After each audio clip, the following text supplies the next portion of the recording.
నేను నా చుట్టూ ఉన్న వాళ్ళని చూసి వీళ్ళందరూ ఎలా సంపాదించగలుగుతున్నారు? నేనెందుకు చేయలేకపోతున్నాను? అని చాలా ఆలోచించేదాన్ని. నాకు చిన్నప్పటి నుంచి బాగా చదువుకొని మంచి ఉద్యోగం చేయాలని ఎంత ఆశ ఉన్నా, ఒకసారి కాలేజ్ అయిపోయిన తర్వాత నాకు ఆ అవకాశం దొరకలేదు.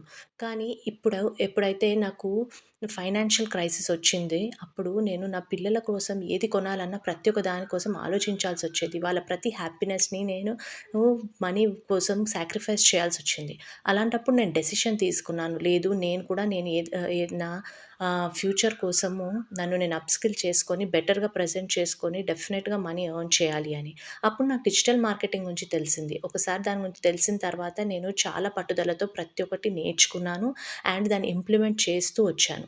దాని ద్వారా నాకు మంచి ఇన్‌కమ్ జనరేట్ అయింది.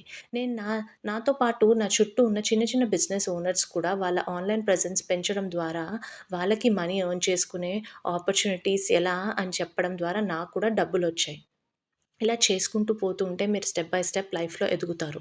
మీరు కూడా నాలాగే ఎలా చేయాలి? ఎక్కడ స్టార్ట్ చేయాలి? అని అర్థం కాకుండా చాలా కన్‌ఫ్యూజ్డ్‌గా ఉన్నారా? సో, నేనున్నానండి మీకు స్టెప్ బై స్టెప్ గైడ్ చేస్తాను. మీరు ఎలా మీ లైఫ్‌లో ఫైనాన్షియల్ ఫ్రీడమ్ వైపు దారి ఎ ఎలా తీసుకోవాలి? ఏ స్టెప్స్ తీసుకోవాలి?